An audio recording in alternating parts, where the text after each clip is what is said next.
이 시간 예수에게 물들다 라는 제목으로 하나님의 말씀 함께 나누겠습니다. 우리가 코로나와 함께 3년 이상 살아왔는데요.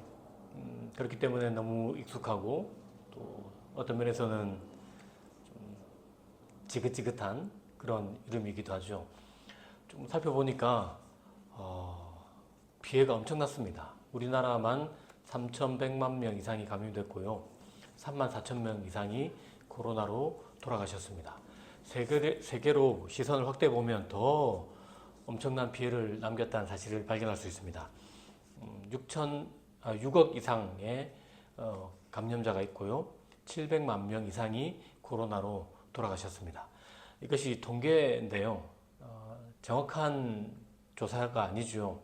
검사 받지 않은 사람들도 있을 테고 또 돌아가신 분 중에 포함되지 않은 분도 많이 있을 거라고 생각합니다. 그렇게 보면 그야말로 전 세계적인 참 어마어마한 재앙에 가까운 질병이었다는 사실을 잘 알 수 있습니다. 초기에는 아주 심각했습니다. 저도 밀접 접촉자로 분류된 적이 있는데요. 그때는 잠깐 마스크를 벗고 물 마시고 올렸다는 이유 하나만으로 밀접 접촉자가 되어서 자가격리했던 그런 기억이 있습니다. 뿐만 아니라 초기에는 누가 코로나로 돌아가시면 먼저 화장을 하고 난 이후에 장례를 치르기도 했습니다. 당연히 조문객을 받을 수도 없었죠. 결혼식도 못했고요. 아이 돌도 못했습니다. 모든 관계에서 거리를 두어야 했고 이것이 우리에게 큰 어떤 피해를 남기기도 했습니다. 지금 이 시대에 이런 코로나가 있었다면 성서시대의 가장 대표적인 전염병으로 여겨졌고 대표적인 질병이라고 꼽을 수 있는 병이 있습니다. 바로 한센병, 나병입니다. 성경 배경 속에서 이 나병에 대한 개념을 좀 살펴볼 필요가 있는데요. 나병에 대한 인식이 아주 좋지 못했습니다. 지금도 나병 환자에 대한 인식이 그렇게 좋지 못하죠. 하물며 성서시대의 나병 환자들에 대한 인식은 더 말할 것조차 없었습니다. 여러분, 나병에 걸리면 일단 자기 머리를 풀고 입술을 가리면서 나는 부정하다 이렇게 소리를 쳐야 했습니다. 자신을 향해서 나는 더러운 사람이다 라고 소리쳐서 자신에게 가장 먼저 내가 더러운 존재임을 알려야 됐고 또 주변 사람들에게도 큰 소리로 자신이 더러운 사람이 되었음을 알려야 했습니다. 그래서 다른 모든 질병 가리켜서는 고친다, 치료한다 라는 표현을 썼지만 성경 본문, 우리 마가복음에서 보면 잘 본 것 보여주는 것처럼 나병에 걸리면 치료한다라고 말하지 않고 깨끗해져야 된다라고 말을 합니다. 그러니까 더럽기 때문에 깨끗해져야 된다고 말을 하는 겁니다. 코로나에 걸리면 당연히 격리하죠. 지금도 격리합니다. 당연하게 여기듯이 나병에 걸려도 격리했습니다. 당연한 것이었습니다. 이것을 어기면 아주 엄격한 징벌에 처해지기도 했습니다. 나병 환자가 사람들에게 가까이 나오면 사람들이 돌로 쳐서 죽여도 그것은 전혀 살인죄가 아닙니다. 당연히 해야 되는 일이기 때문에 나병에 걸린 사람은 절대로 다른 사람에게 가까이 가지 못했고 또 다른 사람이 인지하지 못하고 자신에게 가까이 오고 그것을 자기가 보았다면 부정하다 나는 더러운 사람입니다 라고 소리쳐서 그 사람으로 하여금 자기에게 가까이 오지 못하게 막아야 할 책임이 바로 나병 환자에게 있었습니다. 상상해 보십시오. 우리가 교회 예배드리러 갔습니다. 지난주까지만 해도 너무나 따뜻하게 함께 예배드리고 또 반갑게 인사하고 그렇게 예배를 드렸는데요. 어느 날 내가 예배드리러 갔는데 사람들이 다 저를 모른 척해요. 나를 다 모른 척해. 아니면 인사를 해도 인사를 받지 않고 무슨 벌레 보듯 슬금슬금 피한다. 여러분 그러면 어떻겠습니까? 무슨 일이 있나? 라고 생각할 수 있습니다. 그리고 다음 주에 또 왔는데 그 다음 주에 또 똑같이 그렇게 나를 대하는 겁니다. 그러면 여러분 어떻겠습니까? 나만 그렇게 대할 줄 알았는데 우리 가족 모두를 그렇게 대합니다. 없는 사람 취급하고 무슨 벌레보도 취급하면 여러분 어떻게 하겠습니까? 그 교회를 계속 출석할 수 있을까요? 아마 어려울 겁니다. 단지 교회를 출석하지 않는 정도가 아니라 어쩌면 다시는 내가 교회 가나 봐라 이런 생각을 해도 전혀 이상하지 않다고 할 수 있습니다. 이것을 조금 더 확대해 보고 싶은데요. 여러분 우리가 학교에 가기도 하고 직장에 가기도 하죠. 친구를 만나기도 하고 이웃과의 관계성 속에서 우리가 살아가고 있습니다. 어느 날 갑자기 내 직장 동료들이, 학교 친구들이, 선생님이 아니면 내 이웃이 다 나를 피해요. 인사를 해도 없는 사람 취급하고 투명인간 취급을 하면 여러분 그 기분이 어떨까요? 살아가기가 힘들죠. 그 말을 떠나든지 아니면 어쨌든 다른 방식의 어떤 삶을 찾으러 우리가 애를 쓸 겁니다. 어딜 가든 이런 대접을 받는다고 하면 살고 싶은 마음 자체가 없어질지도 모릅니다. 여러분 이것이 전부가 아닙니다. 이스라엘 백성들에게 나병이 더 무서웠던 이유가 따로 있는데요. 나병에 걸리면 하나님으로부터 미움을 받는다. 하나님의 진노를 샀다라고 생각했습니다. 어떤 특별한 죄를 지어서 하나님을 근심하게 만들고 하나님을 분노하게 만들어서 이런 질병이 생겼다라고 사회적으로 그렇게 인지했습니다. 그러니까 나병에 걸리면 모든 관계가 끊어집니다. 사회적으로도 관계가 끊어집니다. 뿐만 아니라 영적으로도 관계가 끊어집니다. 이것이 나병 환자의 삶이었습니다. 지금도 사실 그런 말 조금씩 하죠. 우리가 어떤 큰 어려움을 겪거나 큰 재난을 당하면 무슨 죄를 져서 저럴까? 내지는 하나님이 싫어하는 무언가를 했나 봐. 내지는 하나님께서 치셨다. 이런 표현을 하죠. 이것이 나병 환자의 삶이다. 그것도 공식적으로, 합법적으로, 사회적으로, 영적으로 모든 관계성 속에서 이런 낙인이 찍힌 삶이 바로 나병 환자의 삶이라 할 수 있습니다. 이 사람의 소원이 무엇이겠습니까? 의심의 여지가 없지요. 깨끗해져서 사랑하는 가족에게로 또 친구에게로 이웃에게로 공동체 속으로 들어가서 함께 먹고 마시고 웃고 즐기는 것, 함께 예배하는 것, 이것이 이 사람의 가장 간절한 소원이고 가장 큰 바람이 아닐까 충분히 그렇게 짐작할 수 있습니다. 그런데 여러분 나병 환자가 다시 공동체 속으로 돌아갈 수 있으면 좋은데 이건 거의 불가능합니다.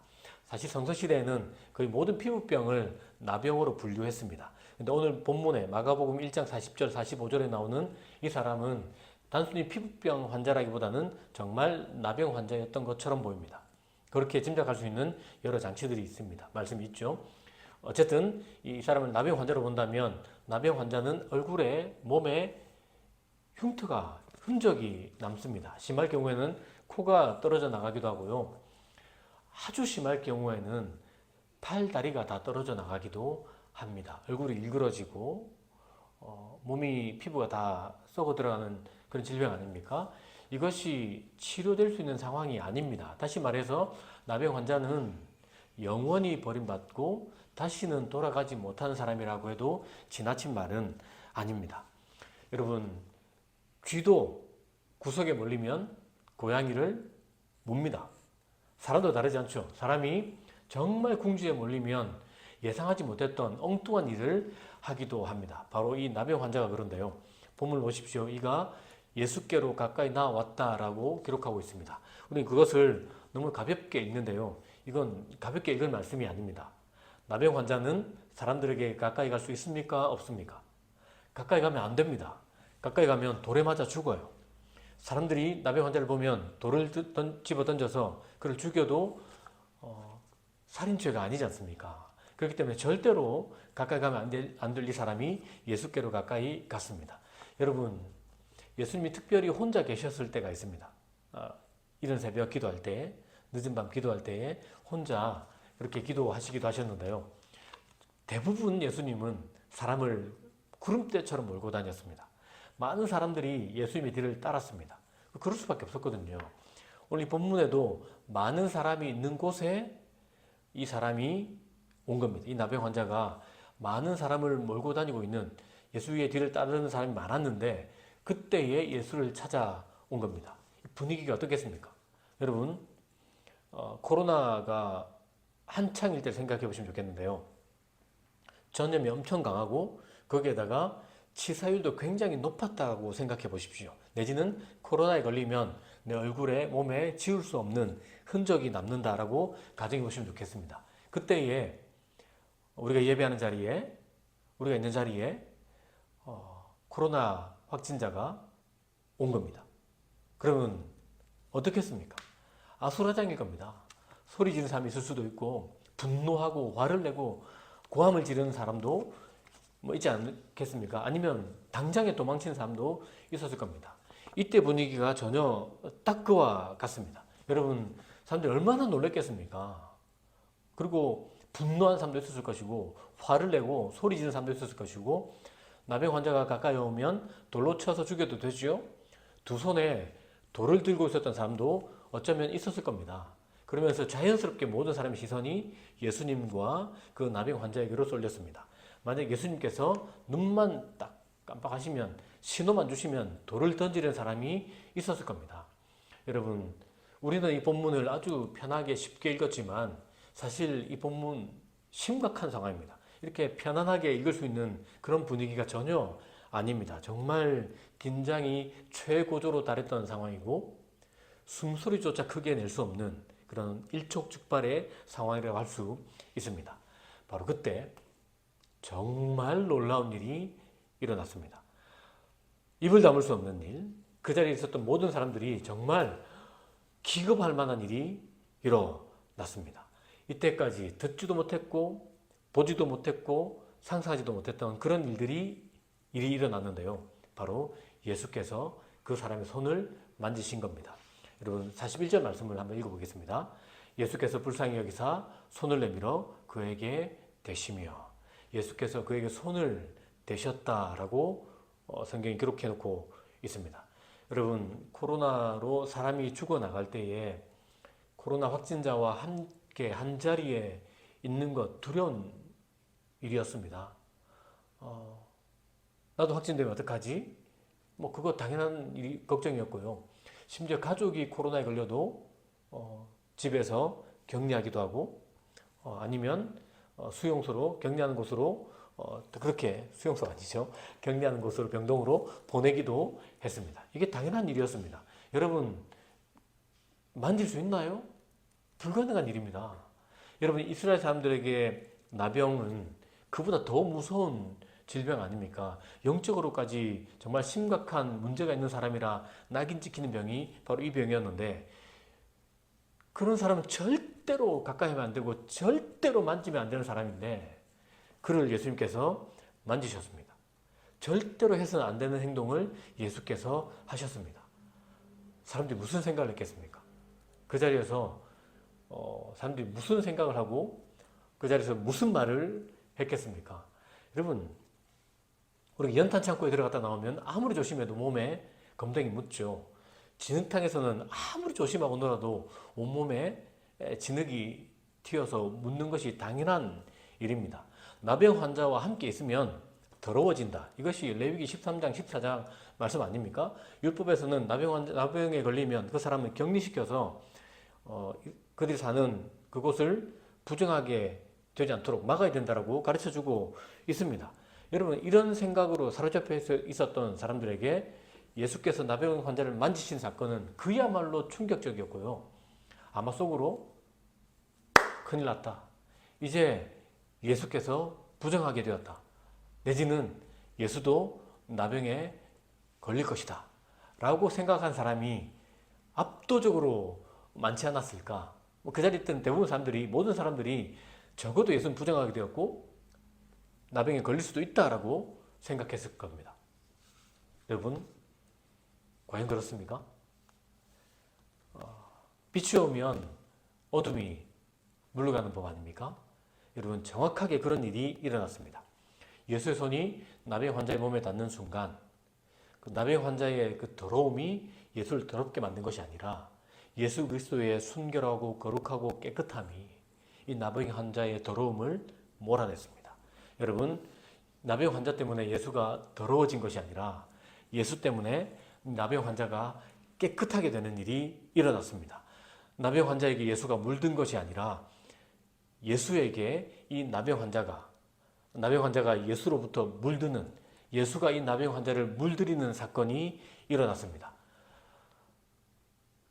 역사를 통틀어서 단 한 번도 없었던 그 놀라운 일이 이 현장에서 일어나게 된 겁니다. 듣지도 보지도 상상도 생각조차 하지 못했던 일이 일어났습니다. 도대체 이 일을 어떻게 해석해야 될지 사람들이 몰랐습니다. 이걸 어떻게 이해하고 이 사건을 어떻게 해석해야 될까? 그야말로 충격적이었습니다.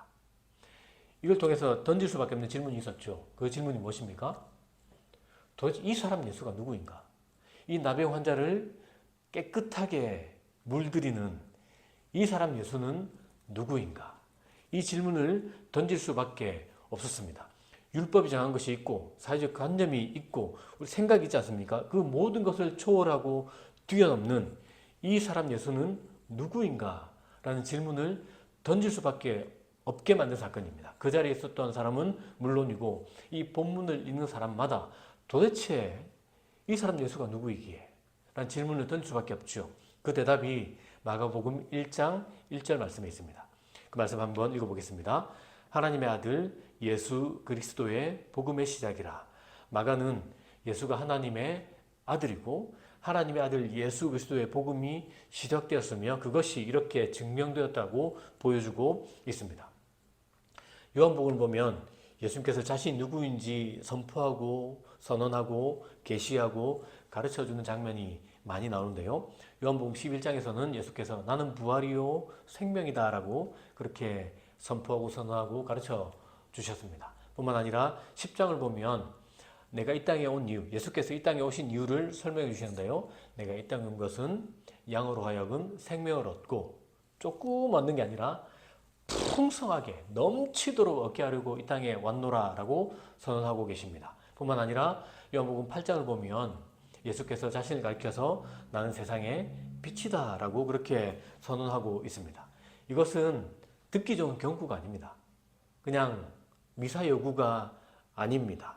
정말로 그러하다는 사실을 이 사건을 통해서 정확하게 드러내 보여주고 있습니다.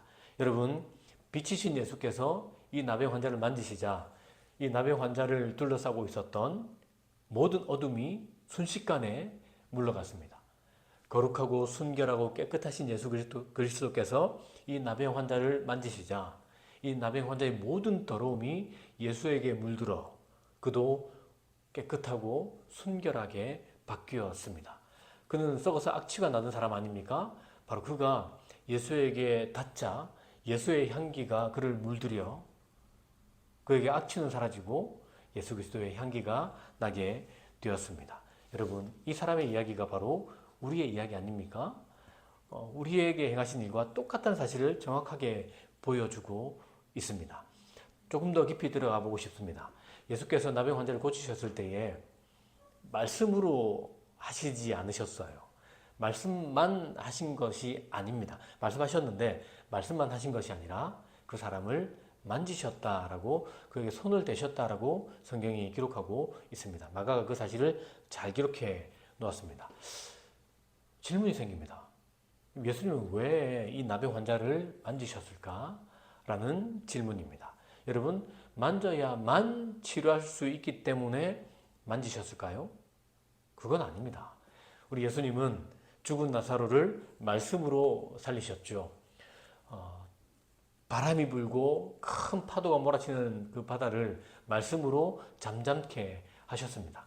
귀신을 말씀으로 내쫓기도 했고 말씀으로 눈먼 자를 고치기도 하셨고 말씀으로 질병 가운데 있는 사람을 고치신 것이 우리 예수님 아니십니까? 나병 환자 굳이 만지지 않고 말씀만 하셔도 이 사람 충분히 예수께서 깨끗하게 하실 수 있는데 예수님 만지셨습니다. 궁금합니다. 예수님 왜 이 사람을 만지셨을까? 왜 금기를 깨고 사회적 관습을 깨고 율법을 뛰어넘어서 이 사람을 굳이 만지셨을까? 라는 질문인데요. 이에 대한 대답은 다른 질문으로 찾아볼 수 있습니다. 성경에서는 이 사람이 얼마나 오래도록 나병에 걸려 있었다라는 그런 표현이 없습니다. 또는 이 사람의 나병의 정도, 질병의 무게가 어느 정도였는지, 어느 정도로 심했는지도 기록해 놓고 있지 않습니다. 다시 말하면 우리가 좀 마음껏 상상할 수 있죠. 오랜 질병에 있었을 것이고 그 병세도 심각했다라고 얼마든지 상상할 수 있습니다. 이 사람이 예수께로 가까이 나오지 않았습니까? 사람이 있는 곳에. 이 말은 누군가 돌을 던지면 맞아 죽겠다는 겁니다. 여러분, 이런 생각을 할 정도 하는 것은 너무나 그의 삶이 힘들었기 때문이 아닐까요? 이렇게 살 바에 차라리 죽는 것이 낫다. 내가 저 예수께 나가서 저 예수가 나를 고쳐주지 않으면 난 그냥 차라리 죽겠다. 라는 생각 했을 수도 있습니다. 그렇다면은 병세도 심각했고 어쩌면 계속 그 병이 깊어졌을 수도 있고 이 시간이 굉장히 오래 됐을 수도 있다는 뜻이죠. 정말 그렇다면 이 사람이 고립되어 격리되어 지낸 시간이 굉장히 길었다는 뜻입니다. 이 사람이 누군가에게 속해본 경우, 누군가 따뜻하게 그를 만져준 그런 경험이 언제이겠습니까? 여러분 옆 사람 손 한번 잡아보십시오. 자신의 손을 잡아도 괜찮습니다. 따뜻해요. 그리고 웬만하면 기분이 좋습니다. 사랑하는 사람이라면 손에 단증이 있어도 그 손을 잡으면 기분 좋아요. 여러분 근데 이 사람은 나병에 걸린 이후에 그 누구도 만질 수가 없었고 그 누구도 그를 만지지 않았습니다. 누군가의 체온을 느껴보지 못했습니다. 이 병에 걸리고 지낸 모든 시간 동안 그는 사회적으로도 단절되었고 모든 관계적으로도 단절되었고 영적으로 단절되었으며 정말 죽은 것과 방불한 사람 그런 삶을 살았습니다. 그가 사람으로 누군가에게 받아들여진다는 그런 느낌을 마지막으로 받았던 때가 언제일까? 여러분, 예수께서 그 사람을 만지신 이유입니다. 예수께서는 그 사람을 단지 그 질병을 깨끗하게 하시는 데서 그치지 않고 그 사람의 가장 마음 깊은 곳, 그의 영혼까지 어루만지시고 깨끗하게 하시고 온전하게 하시고 회복시키기 원하셨습니다. 그래서 예수께서는 그 사람을 만지신 겁니다. 예수님을 사랑할 수밖에 없는 이유입니다. 예수님이 얼마나 좋으신 분이신지 우리에게 잘 보여주는 말씀입니다. 여러분, 이 사람의 이야기는 2000년 전 이스라엘 땅을 살았던 이름 모를 어떤 사람의 이야기, 그것이 아닙니다. 바로 저와 여러분의 이야기입니다. 여러분, 나병은 죄를 상징한다고 해도 지나치지 않습니다. 더럽잖아요. 하나님과 관계도 깨지고요. 사회적으로도 고립되고 죽은 것과 방불하는 삶이기 때문에 이것이 꼭 죄로 물든 우리의 모습과 똑같습니다. 죄라는 바이러스에 감염되어서 우리는 썩어가고 있었고 악취가 나고 있었고 죽어 있었고 어둠 가운데 있었죠. 이런 우리를 예수님이 찾아오셨습니다. 우리를 만져주시고 우리에게 하나님 그 은혜를 부어주셨죠. 우리를 깨끗하게 하시고 온전하게 하셨습니다. 어둠 가운데 있던 우리를 예수님의 빛으로 물들여 주셨습니다. 죽어있던 우리를 그분의 생명으로 물들여 주셨습니다. 악취나던 우리를 그분의 향기로 물들여 주셨습니다. 단지 우리의 질병만 고쳐준 것이 아니라 우리의 영혼과 우리의 마음과 우리의 모든 인격을 예수께서는 만지시고 회복시켜 주셨습니다. 주의 사랑하는 성도 여러분, 이 놀라운 은혜를 우리가 입었습니다. 그렇다면 우리가 어떻게 살아야 되겠습니까? 그에 대한 대답도 본문에서 찾을 수 있는데요. 45절 말씀을 보십시오. 그 사람이 나아가서 이 일을 많이 전파하여 널리 퍼지게 하니, 이 사람이 나가서 예수를 자랑했습니다.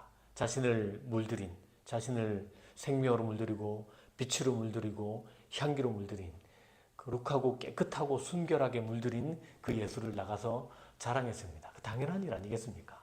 여러분, 그는 예수께서 행하신 그 모든 것들을 보십시오. 예수께서 나를 물들이셨습니다. 나를 물들이신 저 예수를 보십시오. 라고 그렇게 자랑하는 사람이 되었습니다. 그 결과가 무엇인지 45절에서 보여줍니다. 마지막 부분인데요. 사방에서 사람들이 그에게로 나아오더라. 예수에게 물든 사람, 예수의 복음에 물든 사람, 예수의 빛, 예수의 생명, 예수의 향기, 예수의 거룩하고 그 깨끗한 예수의 의로 물든 이 사람이 나아가서 예수를 자랑하고 예수를 전파하자 많은 사람들이 그 예수에게로 몰려 나왔다. 그래서 그들도 예수에게 접촉하고 복음에 물들어가는 것을 보여주고 있습니다. 주에서 사랑하는 성도 여러분, 우리는 예수에게 물든 사람입니다. 예수의 빛으로 물들었고 예수의 생명으로 물들었고 예수 그리스도의 향기로 물든 사람입니다. 그러므로 우리도 나아가서 그 예수를, 나를 물들인 예수를 자랑하면 좋겠습니다. 우리 가족에게, 또 친구에게, 이웃에게, 직장 동료에게 나를 물들이신 예수를 자랑하고 보여준 삶을 살아가면 좋겠습니다. 그래서 우리도 이 사람처럼 우리 삶의 자리에서 그 공간을, 그 시간을, 주변 사람을 예수로 색칠하고 예수로 물들이며 살아가는 삶이 되면 좋겠습니다. 이를 더 잘 감당하기 위해서 날마다 예수를 가까이 하면서 더 예수께 깊이 물들어가는 사람, 그 예수로 우리 사는 세상 한 모퉁이를 물들이며 살리는 사람, 아름답게 변화시켜 나가는 사람, 바로 저와 여러분이 되길 예수님의 이름으로 축복합니다.